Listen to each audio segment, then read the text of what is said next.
كأنه الغربان ما عم بتخلينا نفرح بهالبلد.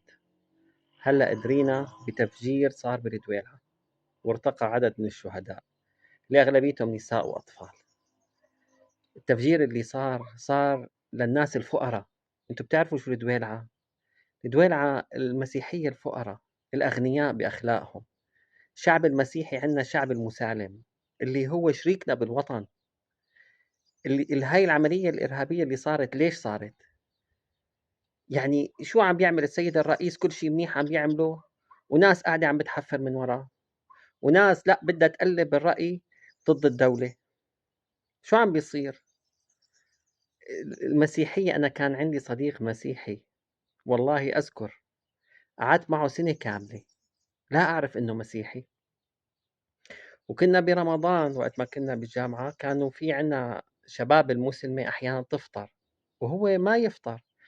فبعد سنة بالضبط أنا رحت زيارة لعنده على البيت من بيت اليازجي، لقيته حاطط صورة السيد المسيح والسيدة العذراء وبالتجارة بيته حتى.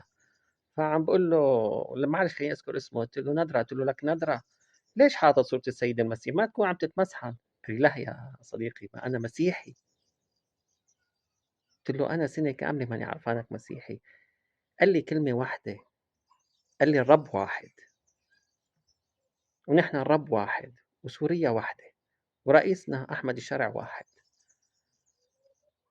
مين هدول اللي عم بيعملوا هيك؟ ليش قاعدين عم بيحفروا كل ما بدها تصير؟ يعني قبل شوي منزلين نحن خبر مفرح عن زيادة الرواتب، ما عم بتخلوا حدا يفرح. بتلاقي والله أنا حاسس إنه فلول، ولا حاسس تنظيمات إرهابية عم بتحفر.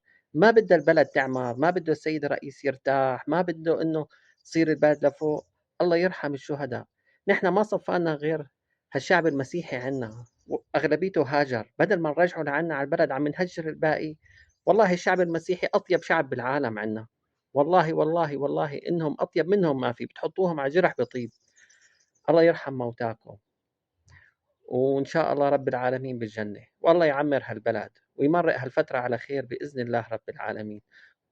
وبتمنى من القيادة الحكيمة إنه تقبض على اللي كانوا وراء هالتفجير وتحاسبهم أشد عقاب، وترجع تشنقهم بساحة العباسيين. ساحة العباسيين ما بالمرج، بساحة العباسيين.